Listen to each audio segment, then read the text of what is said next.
Pumipitik lang siya mga idol. Ayaw mandar, nagpitik lang yung starter niya. Oh. Tapos namamatay yung ibang kanyang sa indicator.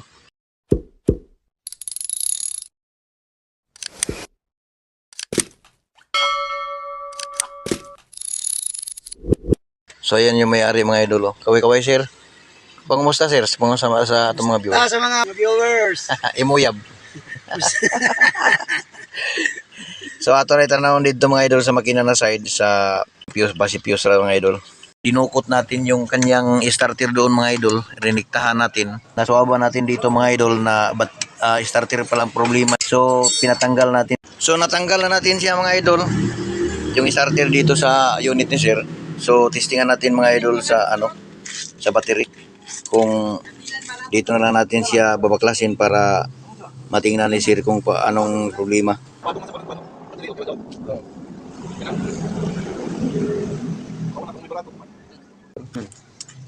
Ayan mga idol, nagsila-sila lang siya. So kahit irekta natin sa kanyang motor mismo, wala rin, nagsila-sila rin.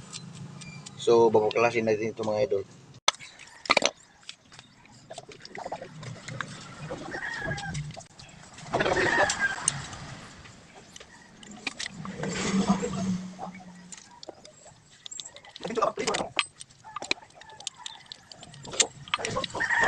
Pudpud yung kanyang brush mga idol.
Testing natin guys.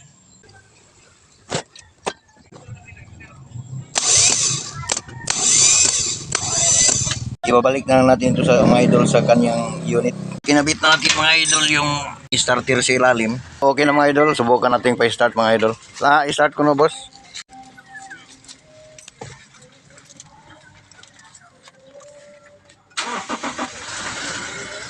Okay na. Napakagaling ni Sir Marlo Sumaoy. Mga idol, subscribe lang kayo, follow kayo. Kung gusto nyo magpaayos ng sasakyan, kontakin nyo lang Marlo Sumaoy. Napakagaling talaga, wala kang katulad.